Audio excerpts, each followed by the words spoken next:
Wyn and I want to express our gratitude for every one of our listeners. Thank you for being a part of this podcast and sharing this space with us each week. We are now offering an opportunity to work with Wyn or myself individually in a deeper look towards what's true about life and who you really are. If you'd like to know more, email me or Wyn for more details. In a 3-day dive under the noise, anything is possible. Let's find out. Now onto the podcast. Welcome. This podcast is an exploration into being human and what's possible when there's less attention on the noise in our heads. Warning. While listening to this broadcast, you may experience moments of deep peace, sighs of relief, personal insights, or long stretches of dead air. Do not be afraid. This is normal. Under the Noise with Wyn Morgan and Kate Roberts. Welcome to Under the Noise. I'm Kate Roberts and I'm here with Wyn Morgan. Hi, Wyn. Hey, how you doing? I'm well. How are you doing? I'm well too. Thanks very much. I am well. So you had a vague sense of what to do today.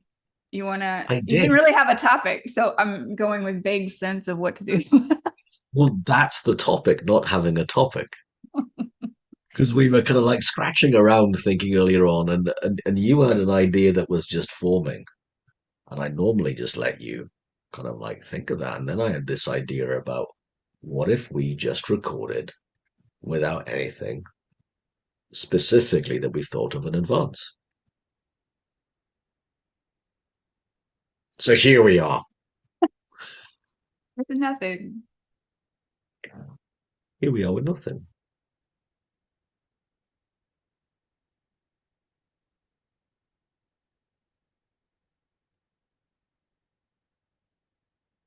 The number of times, and it even happened a few times in the last couple of days when people have been asking me, but you must do some preparation for things. And well, because I was, as you know, working with a client for a few days, an immersion.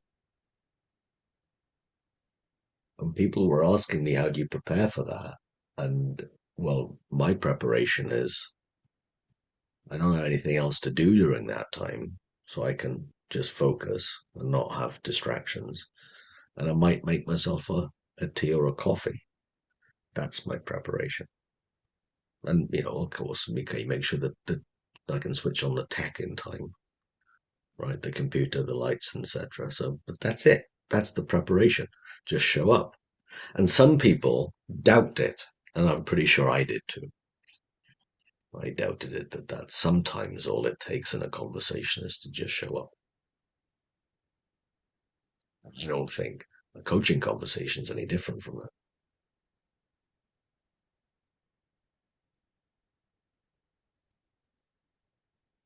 So this is the acid test, right? And if you're hearing this, wherever you normally hear this, the acid test was passed. Because Kate and I did say, hey, if it sucks, we could just, can it. It'll never see the light of day. So if you're listening to this, clearly something happened. I don't know what it is yet.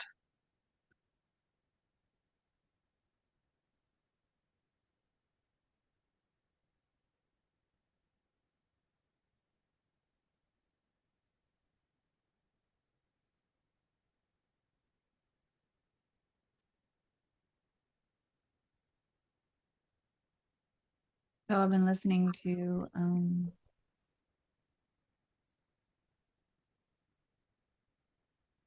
a couple of coaches recently that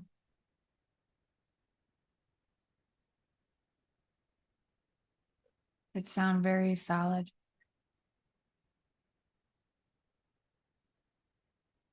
In the truth of the principles, basically. And other coaches ask them the same question.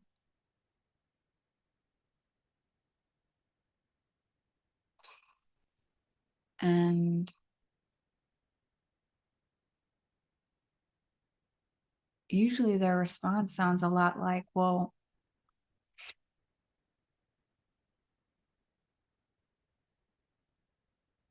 it wouldn't make any sense for me to think about that prior to being in the moment, because there is such a knowing that whatever happens in the moment when they get out of the way is something that is infinitely better than anything they would come up with in the moment, because anything before that moment when they get out of the way, assuming that they create a little headspace, right, and settle down, and that whatever's coming through from that deeper space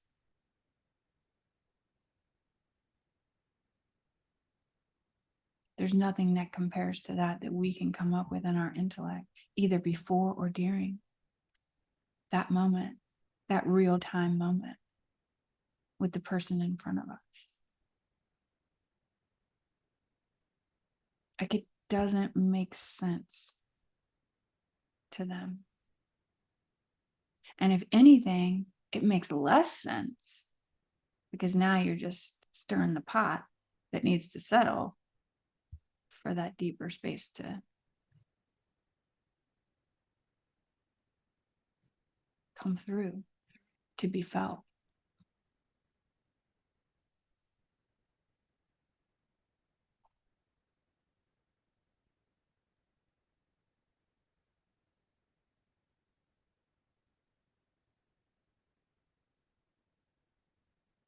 And it's really interesting to hear people speak from that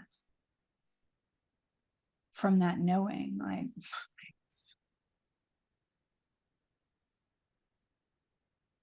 like why would I care what I think? And they certainly don't care what I think.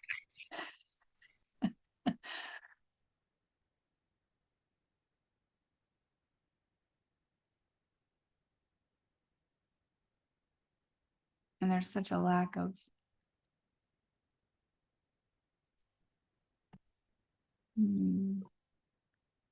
respect, value in the thoughts that are showing up for them in their own mind, in their own intellect. And that is a very different space than,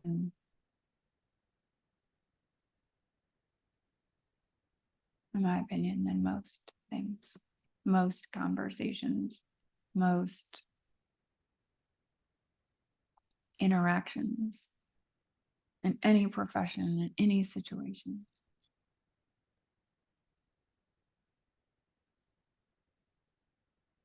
And I love that.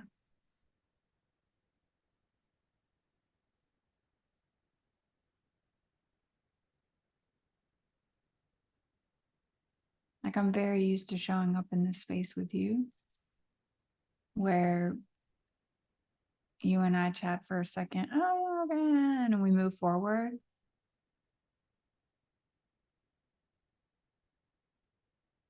That when you suggested, hey, let's just see what happens out of this completely empty space.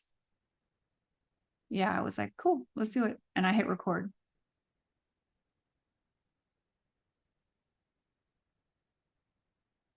That's kind of cool. Yeah. I'd have freaked out about that 15 years ago. In this chair, this guy would have freaked out 15 years ago at that notion. So it might have occurred to me in my head, but I wouldn't have done it. I wouldn't have, if I'd have suggested it to you and you said, okay, I'd have talked you out of it. So I'm really glad that there's that level of shift. So, in something that you just said, what came to my mind was heart to heart conversations are really helpful for the people in the conversation and potentially the ripple effects of that moving out. A head to head or a head to heart isn't the same. Isn't the same. So one way of saying it would be there are a lot of very clever people in the world, incredibly intelligent people in the world. And the intelligent people that make a difference, it's their heart that makes the difference.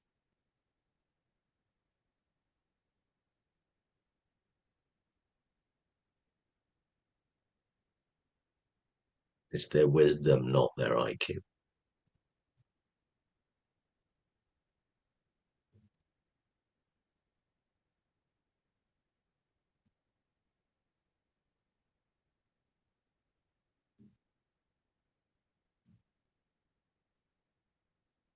It's funny because if someone is speaking in the quality of energy that you were just pointing at, and this coach said something back, and you heard it, is people hear that very differently than a head based, scripted, preordained, regurgitated old bunch of words, because that's all they are, is a bunch of words, as opposed to they don't have heart in it. As an aside, earlier this morning I watched a video clip. It just popped up on one of my um, feeds, and it's someone I know and I've got a bunch of respect for, and it just struck me now why I thought it was terrible, because they weren't this person's words; they were just rhetoric, stuff borrowed from somebody else, stuff I've heard countless times, and the feeling of aliveness wasn't there when this person was speaking.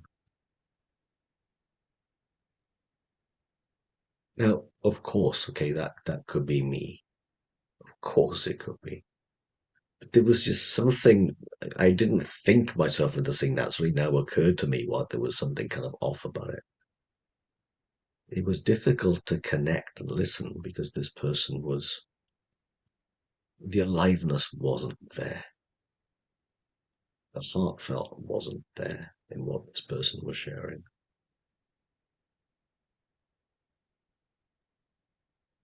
Borrowed metaphors, scripted answers. Anyway, just what I think.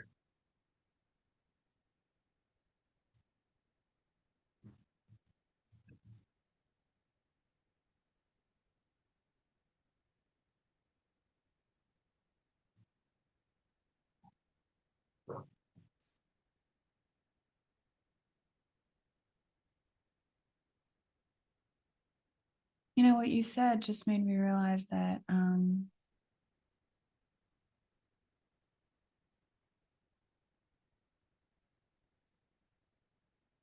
what I said,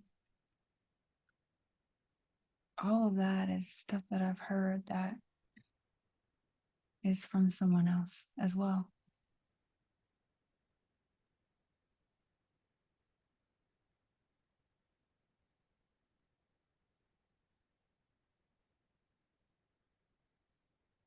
No different than what you saw.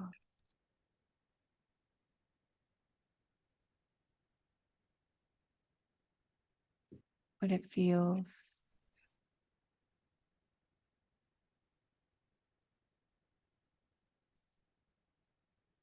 alive for me, which is different Yeah. because they're speaking to some truth that I may not even understand, but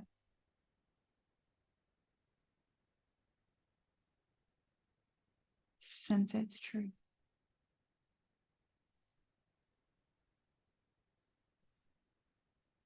So I don't know. I guess you'd have to tell me, as the observer of both, what's the difference between the two?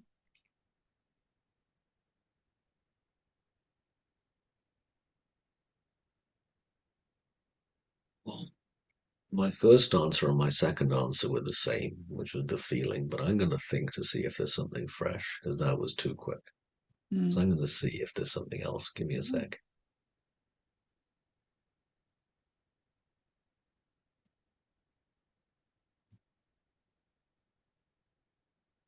Some people talk about vibrations.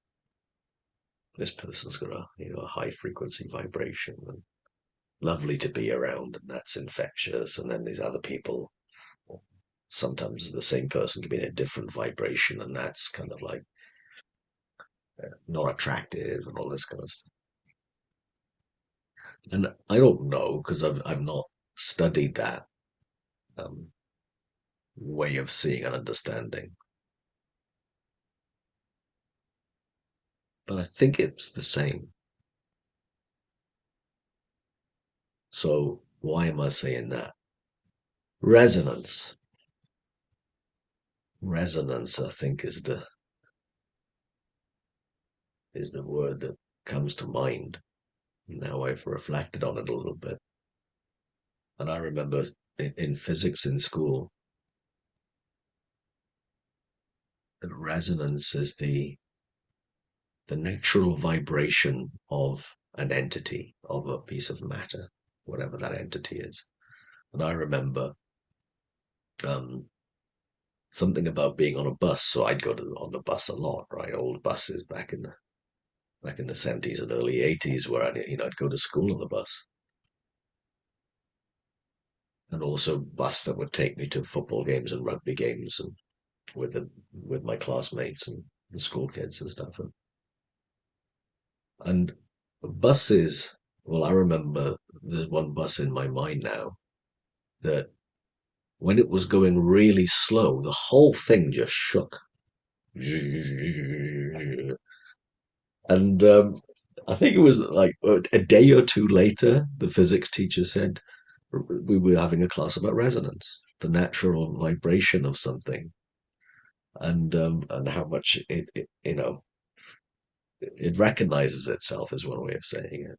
And there was a bridge. I can't remember if it was in California or Oregon, a really famous bridge that had a side wind, big old um, suspension bridge in the west of the US. And it had a crosswind that wasn't particularly strong, but it was at the unfortunate perfect speed to match the kind of like the natural resonance vibration-y thingy-majiggy. You can tell it's a long time ago that I went to physics class. And then the bridge just started freaking out. Not because the wind was so strong, but it was the perfect um, energy of that wind in with that speed that matched the internal resonance of the bridge, and it freaked out and collapsed. Hmm. It's a long story for a short point.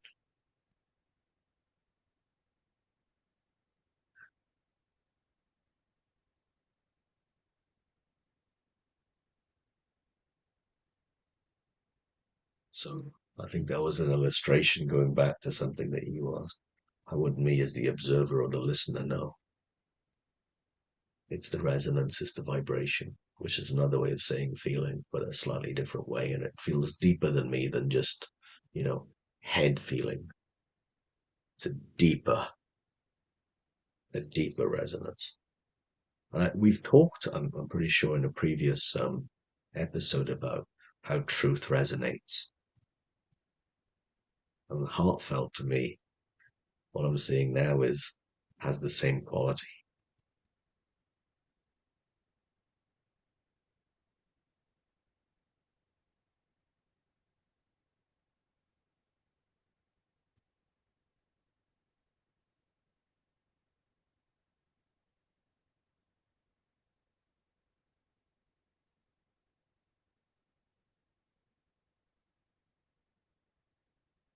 You know what I've just noticed as well? It only takes us, well, I can't speak for you. It only takes me about a minute into our recording when there's a topic at hand for me to be in this unknown, fresh space.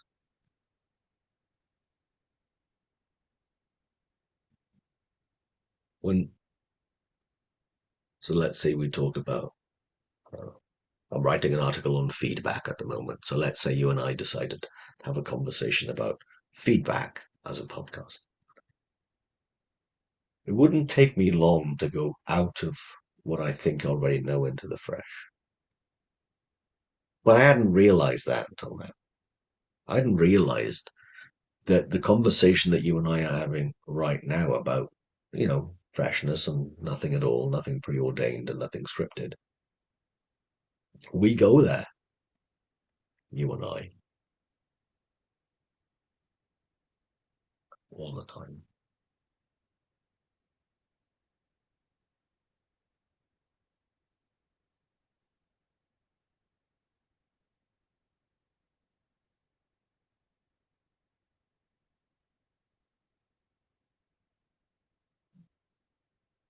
It's true.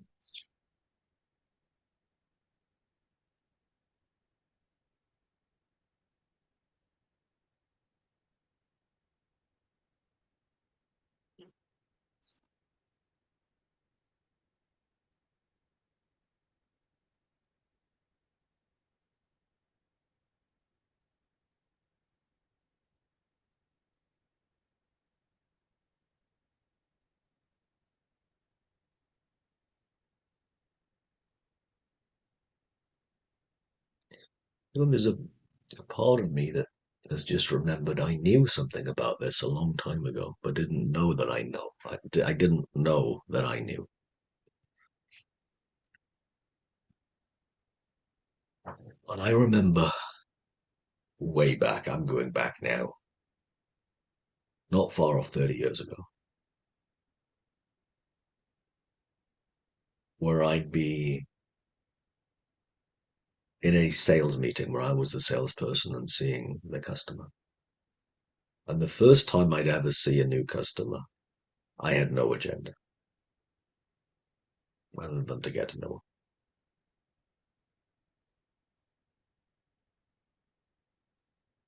I knew how long we had in the schedule, in what I still call a diary, what other people will call a calendar. I knew how long we had, but my agenda was nothing. And then as I progressed in that career, not long later, I was training other people to do my job. As a kind of like, okay, you have a week with Wyn and you have a week with somebody else for the new people. And that was their induction. And one of the things I remember that they would often find a little bit puzzling was the blank piece of paper meeting, which is what I was just referring to. The meeting that has this much prepared, which is absolutely nothing, just a blank piece of paper.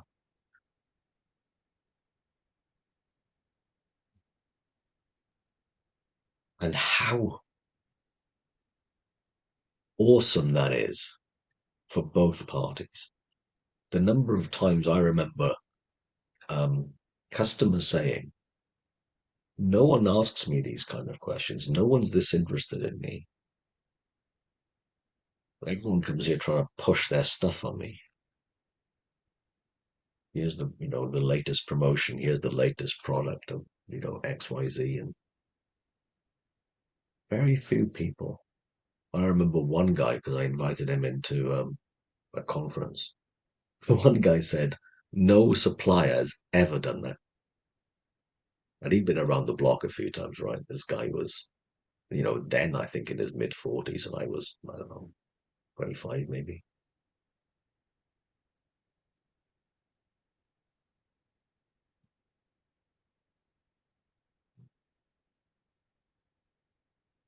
And the lovely thing is, I must have known then.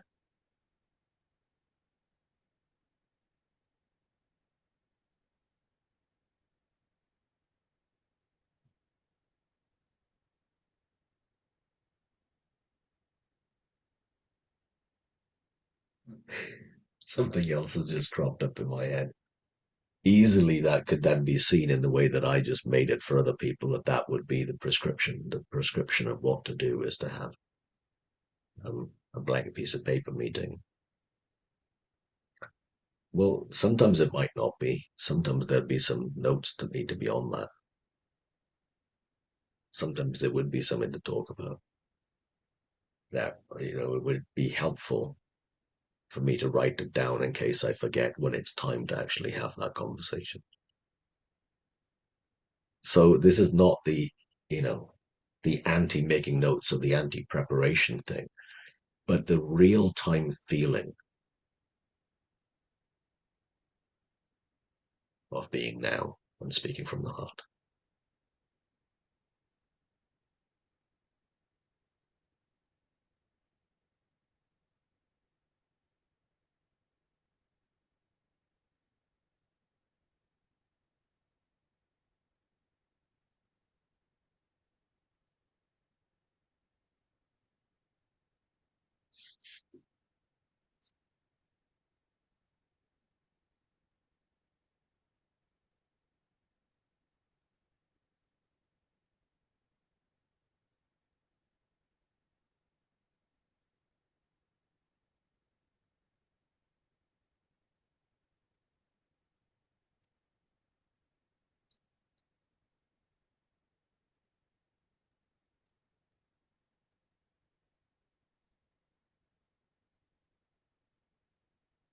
I have a question for you.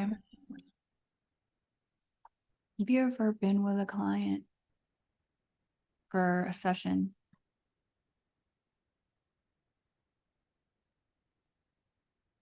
and nothing occurred to either of you and you just sat in silence?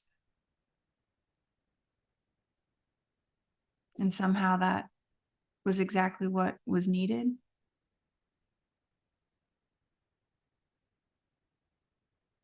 For long spells, yes, of Mm. silence. But the most recent one that I remember where there was nothing in particular to talk about, we just jibber jabbered for 3 hours. And the next morning when we met up again, client said, I got so much from that yesterday. I'm going, the heck was that? We just jibber jabbered. No, but it just loosened something up in me. Huh.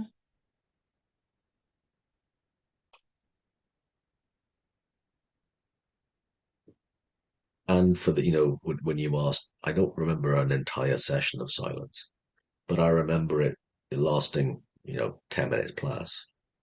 Mm.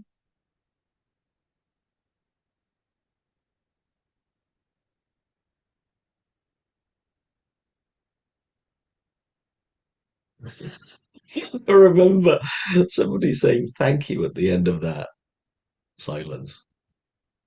And then part of me wanted to know what for. Thank me for what? But I went, you're welcome, whatever happened. Well, I imagine that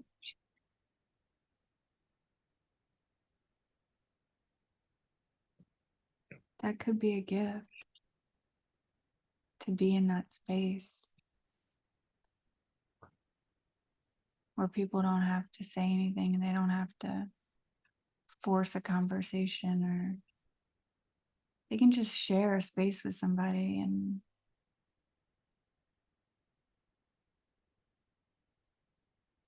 be quiet. I remember when I first started practicing yoga, I I didn't have any respect or value for what comes out of the quiet. I was still very much in my head about everything, right? And I really thought that the quiet, and I still do, I'm going to say this too, because I still do sometimes, that the quiet comes from outside me. Mm. And I can remember, like, I was a single mom, I was teaching high school. So between those two, I get asked 300 questions a day. So many questions, and I had to talk a lot, and it was even busier in my own head. And when I first started practicing, I could get there and I would have like maybe 5 minutes before class, and you were not allowed to speak in the room, right? They had all these things up on the door, and you were not allowed to bring your phone in, and this was a quiet space, because some people come in early to meditate before class or whatever. And this was the one, because as soon as I left there, I was off to pick up my daughter, and then we start the whole evening part of the day, right? With homework and dinner and bath time and stuff. So I had this like 5 minutes quiet. And I can remember these two chicks that would come in and talk. It drove me crazy, because I thought that this was my quiet. This was all I get, ladies. This is all I get. Don't you get it? Stop. Right? Because I didn't realize, I didn't know yet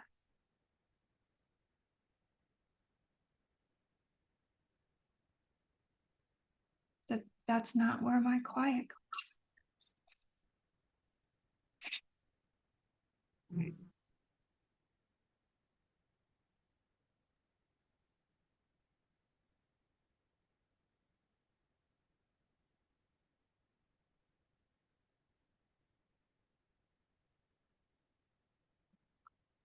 And what a gift that is. Yeah.